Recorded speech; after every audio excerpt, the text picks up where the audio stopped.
Magandang umaga po sa ating lahat. Isama po natin sa ating mga panalangin sa misang ito ang mga intensyon ng mga sumusunod. Thanksgiving with special intentions. Cancer Warriors Foundation, Sylvia Maralit, Gutierrez and Barilla family, Rolly and Celi Arcibalian family, Villa and San Pedro family, Vicky Dagami and family, Vicky Ilagan and family, Cora Suangel and family, Penny Biscucho, Manguera family, Mangiliman and Liasus family, Villarmino family, Rodel and Mali Medinilia and family, Velasco and Vargas family, Gilbert and Peng Malelang and family, Gina, Ruel and Gay Malelang, Ribatiniera and family, Engineer and Mrs. Abin and Ningtan and family, Congressman Lord Alan Velasco, Dan Selgati, successful examination. For the safety of the doctors, nurses, hospital staff, military, government officials, volunteers, priests, and laypersons all over the world. Birthday blessing, Josepina Capistrano, Cindy Chavez, Ariel Africa, Justin Lim, Bukal Mercy Rihano, Raul Katigbak, Gary Bagis, Simon Rosilon, Loie Colinares, Clarice Tolentino, Dr. Lerine, Babu Katigbak, and Christian Carlo Timpok. Healing for Dennis Timanya, Rosemary Olivar, John Magturo, Father Ted Calaw, Maribel Isaac, John San Pedro, Joseph Wilfredo Sibiliano, Monchito Quindosa, Maria Georgina Chua Reyes, Francis Anthony Batong, Therese Birigor, Lena Alcantara, Teopila Quindosa, Erwin Chua Reyes, and Edil Saher. Eternal repose of Loretta and Luciano Gutierrez, Pedro Malabanan Jr., Brother Dindo Maralit FSC, and Julia Jimenez Asarcon.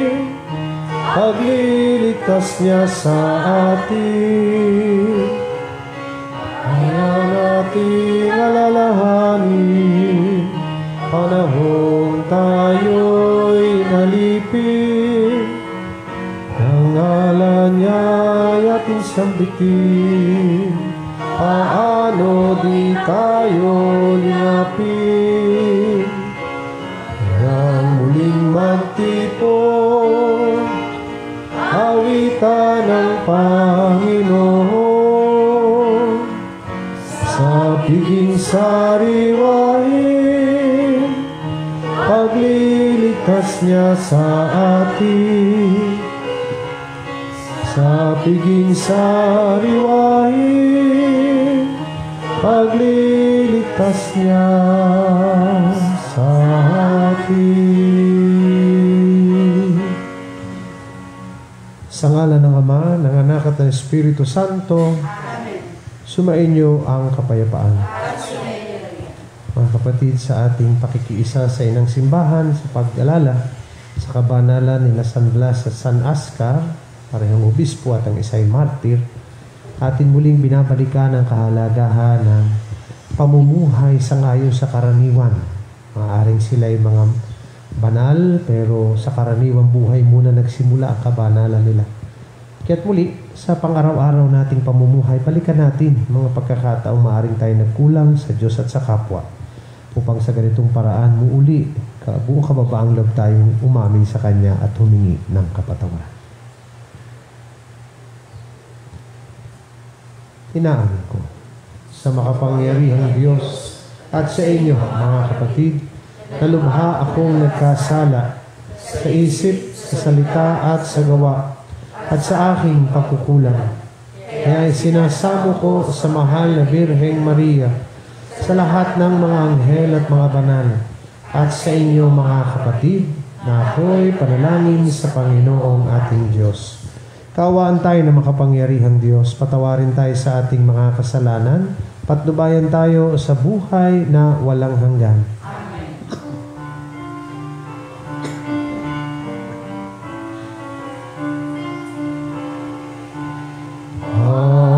Panginoon, maawa ka. Panginoon, maawa ka. Kristo, maawa ka. Kristo, maawa ka sa amin. Panginoon, maawa ka. Panginoon, maawa ka.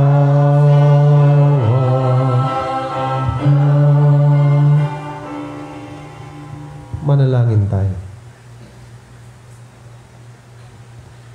Ama naming makapangyarihan, dinggin niyo po kaming dumadalangin. Kaisa nila San Blas at San Ascar, silang mga obispo at martir, upang ang kapayapaan at pagkakasundo ay makamtan namin araw-araw. At sa inyo pong paglingap, sumapit nawa kami sa walang maliw na buhay, sa pamamagitan ng Jesucristo kasama ng Espiritu Santo, magpasawalang hanggan.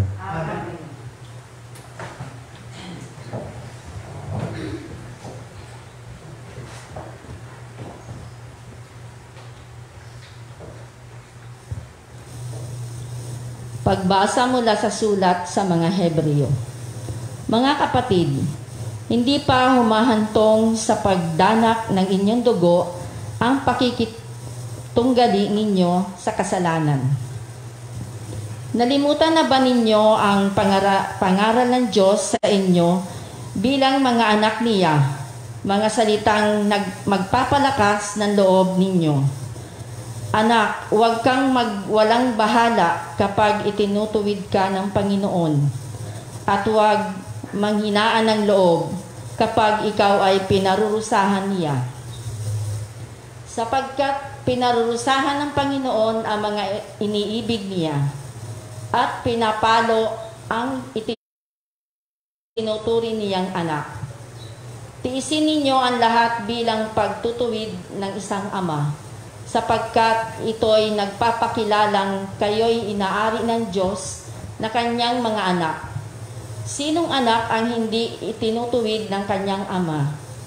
Habang tayo'y itinutuwid, hindi tayo natutuwa, kundi nangihinagpis. Ngunit pagkaraan niyon, lalasap tayo ng kapayapaang bunga ng matuwid na pamumuhay. Kaya palakasin ninyo ang inyong lupaypay na katawan at tipunin ang nalalabi pang kalakas. Lumakad kayo sa daang matuwid upang hindi tuluyang mapilay, kundi gumaling ang paang nalinsad. Magpakabanal kayo at sikaping makasundo ang inyong kapwa, sapagkat hindi ninyo makikita ang Panginoon kung hindi kayo mamumuhay ng ganito. Pag-ingatan ninyong huwag talikdan ninuman sa inyo ang pag-ibig ng Diyos. Ingatan ninyong huwag sumama ang sinuman sa inyo at makagulo at makahawa pa sa iba. Ang salita ng Diyos. Salamat sa Diyos.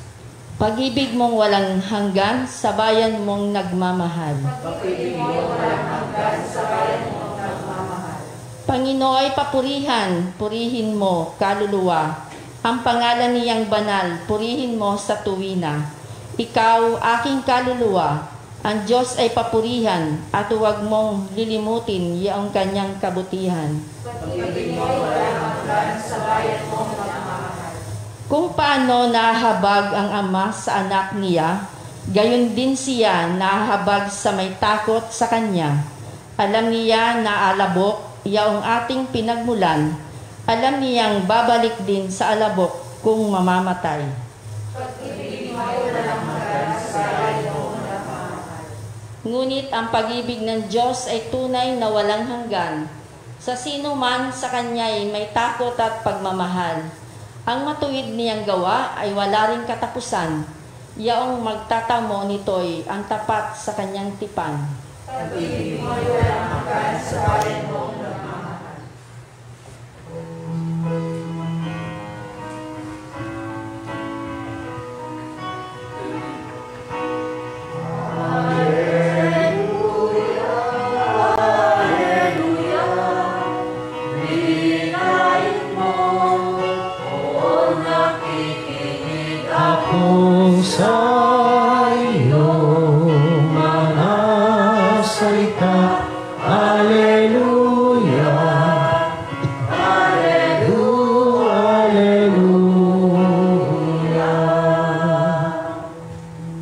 Sumainyo ang Panginoon. Ang mabuting balita ng Panginoon ayon kay San Marcos. Noong panahong iyon, si Jesus ay nagtungo sa sariling bayan kasama ang kanyang mga alagad. Pagdating ng araw ng pamamahinga, nagturo siya sa sinagoga. Nagtaka ang maraming nakarinig sa kanya at nagtanong, saan niya nakuha ang lahat ng iyan? Anong karunungan itong ipinagkaloob sa kanya? Paano siya nakagagawa ng mga kababalaghan? Hindi ba ito ang karpinterong anak ni Maria at kapatid ni Santiago, Jose, Judas at Simon? Dito nakatira ang kanyang mga kapatid na babae, hindi ba? At siya'y ayaw nilang kinanlin. Kaya't sinabi ni Jesus sa kanila, ang propeta ay iginagalang ng lahat, liban lamang ng kanyang mga kababayan, mga kamag-anak at mga kasambahay. Hindi siya nakagawa ng anumang kababalaghan doon, maliban sa pagpapatong ng kanyang kamay sa ilang may sakit upang pagalingin ang mga ito. Nagtaka siya sapagkat hindi sila sumampalataya at nilibot ni Jesus ang mga nayon sa paligid upang magturo. Mga kapatid, ang mabuting balita ng Panginoon. Pinupuri ka namin, Panginoon sa Kristo.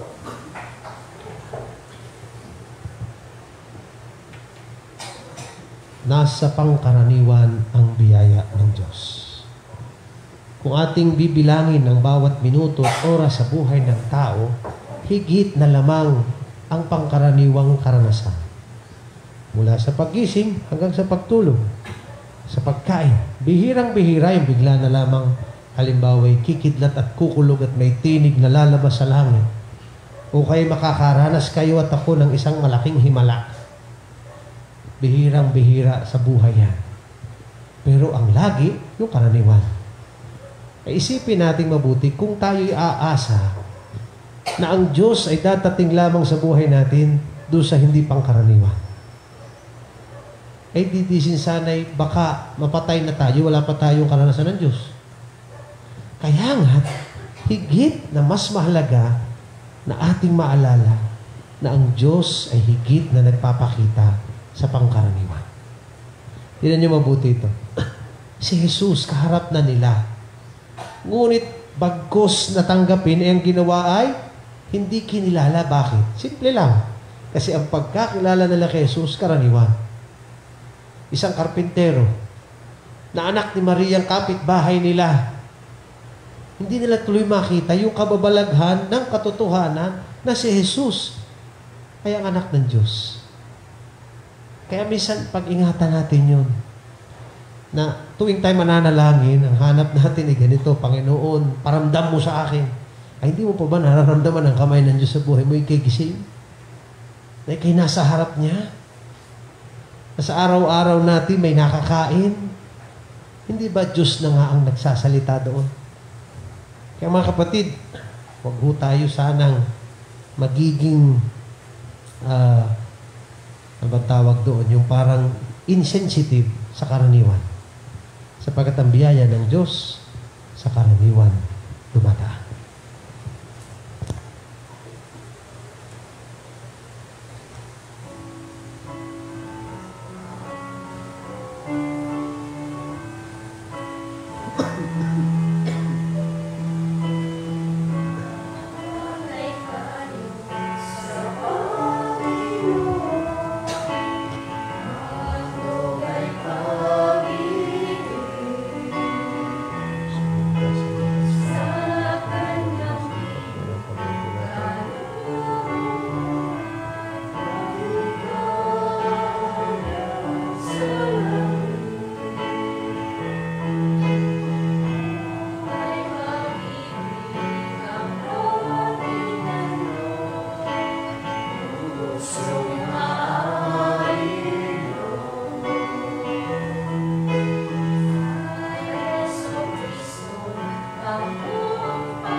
Panalangin kayo mga kapatid upang paghahain natin kalugdan ng Diyos sa mga makapangyarihan.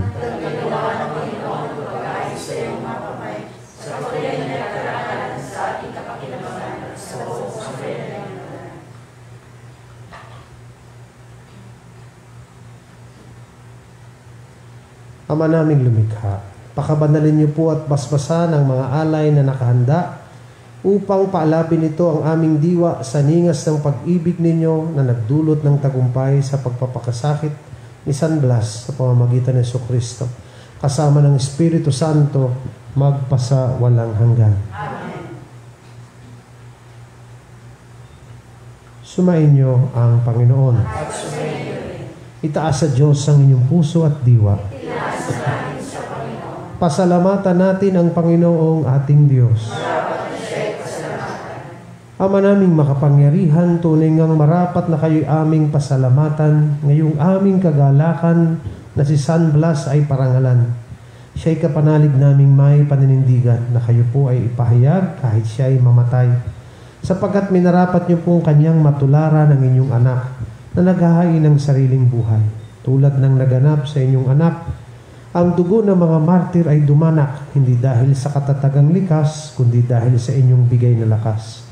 Kaya't kaisa ng mga anghel na nagsisiawit ng papuri sa inyo ng walang humpay sa kalangitan, kaming lahat ngayon nabubunyi sa inyong kadakilaan.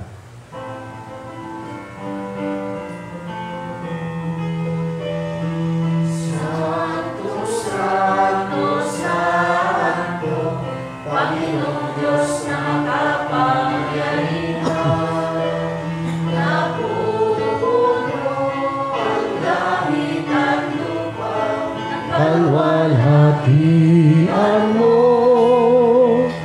Hosana, Hosana sa kaikaasa, pinagpala ang naparirito, ngala ng Panginoon. Hosana, Hosana sa kaikaasa.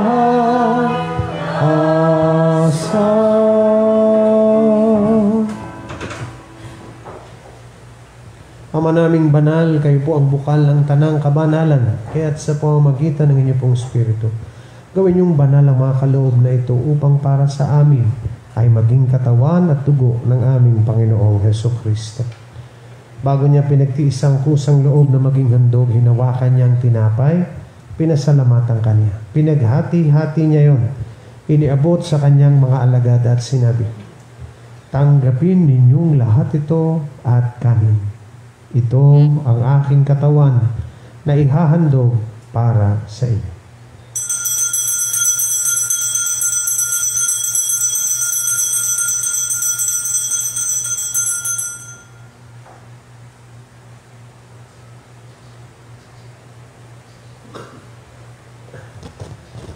Gayon din naman noong matapos ang hapunan, hinawakan niya ang kalis. Muli kanyang pinasalamatan. Iniabot niya ang kalis sa kanyang mga alagad at sinabi, tanggapin ninyong lahat ito at inumin. Ito ang kalis ng aking dugo ng bago at walang hanggang tipan. Ang aking dugo na ibubuhos para sa inyo at para sa lahat sa ikapagpapatawad ng mga kasalanan. Gawin ninyo ito sa pag-alala sa akin.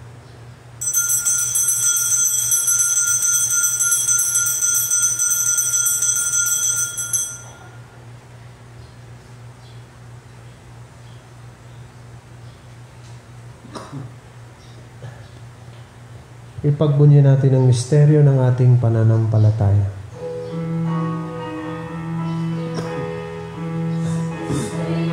Matay si Kristo'y nabuhay, Kristo'y babalik sa wakas ng panahon. Ama, ginagawa po namin ngayon ang pag-alala sa pagkamatay at muling pagkabuhay ng inyong pong anak. Kaya't iniaalay namin sa inyong tinapay na nagbibigay buhay at ang kalis na nagkakaloob ng kaligtasan.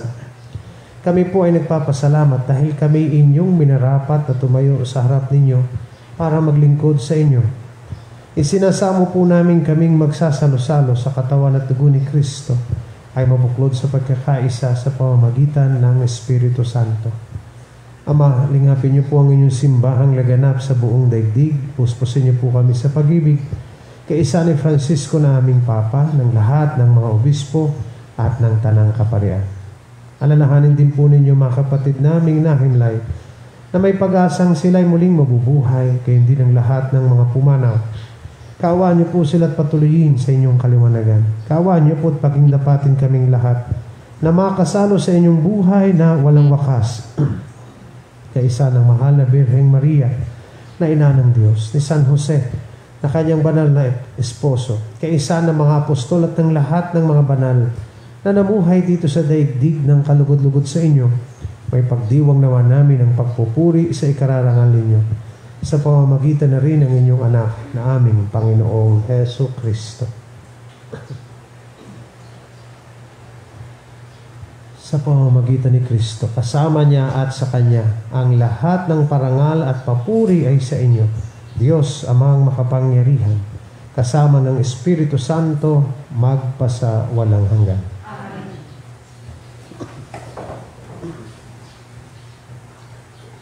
Sa tagubilin ng mga nakagagaling na utos at turo ni Jesus na Panginoon natin at Diyos, ipahayag nating lahat ngayon ng buong lakas loob.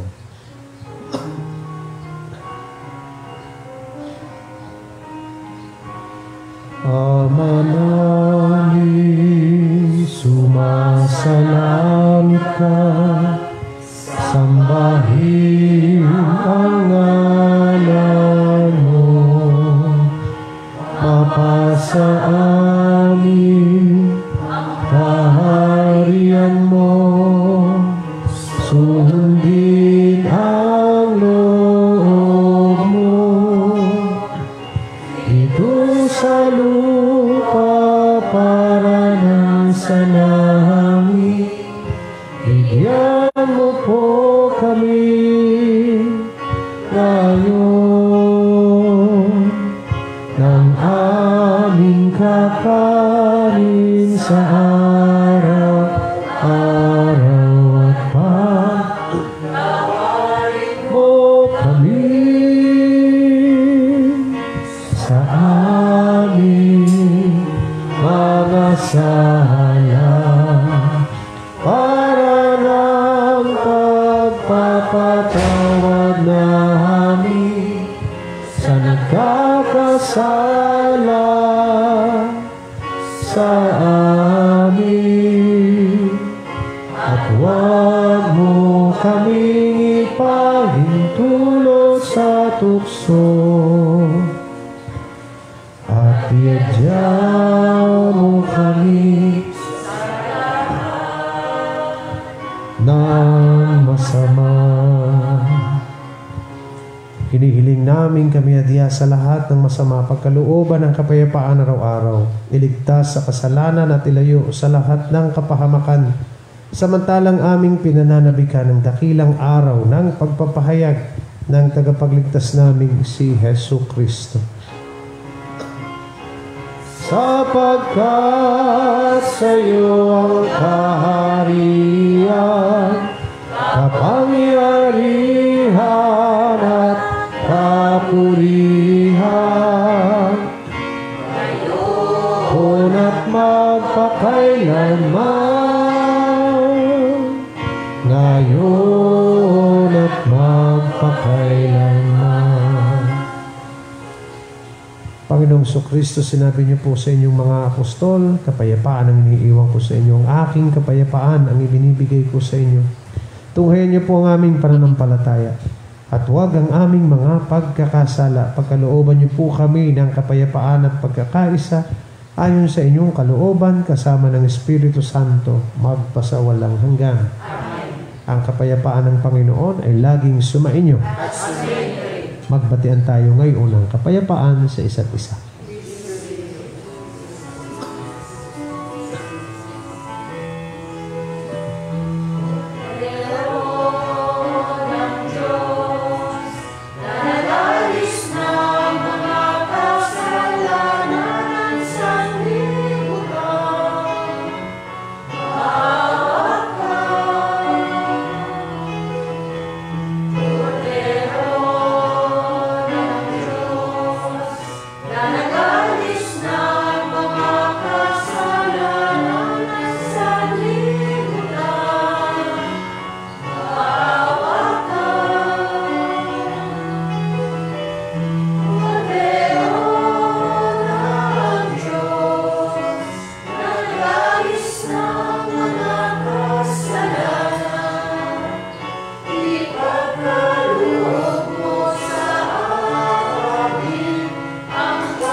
kapatid, ito ang kordero ng Diyos na siyang nag-aalis ng lahat ng ating mga kasalanan.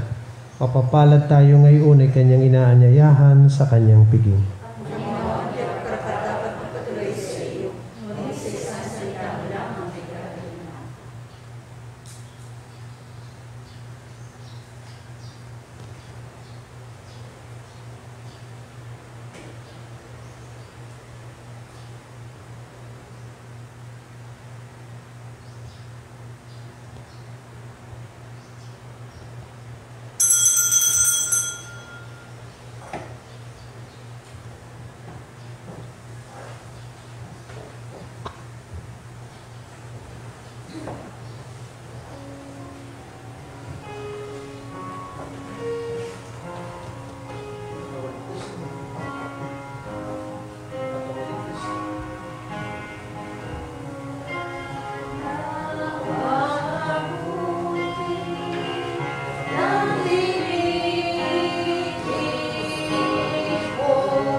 Act of spiritual communion. My Jesus, I believe that you are present in the most holy sacrament. I love you above all things, and I desire to receive you into my soul. Since I cannot at this moment receive you sacramentally, come at least spiritually into my heart. I embrace you as if you were already there, and unite myself wholly to you. Never permit me to be separated from you. Amen. Manalangin tayo. Ama namin mapagmahal, ang tinanggap naming banal na pakikinabang ay makapagdulot nawa sa amin ng katatagan na nagkaloob ng katapatan sa paglilingkod at tagumpay sa pagtitiis ng pagsubok sa inyong martir na si San Blas, sa pamamagitan ng Jesucristo kasama ng Espiritu Santo, magpasa walang hanggan. Amen. Oratio Imperata. O Diyos samang mapagmahal, muli po kaming lumalapit sa inyong mapagpalang pagkalinga sa panahong ito ng pagsubok. Hinihiling namin ang inyong biyaya upang aming malampasang lahat ang panganib na dulot ng COVID-19 virus. na marami na ang naapektuhan at maraming buhay na rin ang nakuha. Ipinananalangin namin ang lahat ng may karamdaman na dulot ng virus na ito ay agar na sanang gumaling at muling makabalik sa pagpupuri sa inyo. Ganon na rin ang sidhi ng aming panalangin para sa mga taong naglilingkod at gumagampan para sa kapakanan ng iba upang masugpo ang karamdamang ito at mapigilan ang higit pang pagkalat at pananalata nito. Sa inyo po namin ipinagkakatiwala ang lahat ng aming mga mahal sa buhay at kami buong kababaang loob na humihingi ng inyo pong patnubay upang hindi naming malimutang paglingkuran ang mga aba at higit na nangangailangan lalo na sa mga panahong ito. Ang lahat ng ito ay aming hinihiling sa pamamagitan ng Jesucristong Panginoon namin at ng Espiritu Santo magpasa walang hanggan. Mahal na Birhen ng Biglang Awa, San Jose, San Rafael Arcangel, San Roque, San Lorenzo Ruiz, San Pedro Calungsod.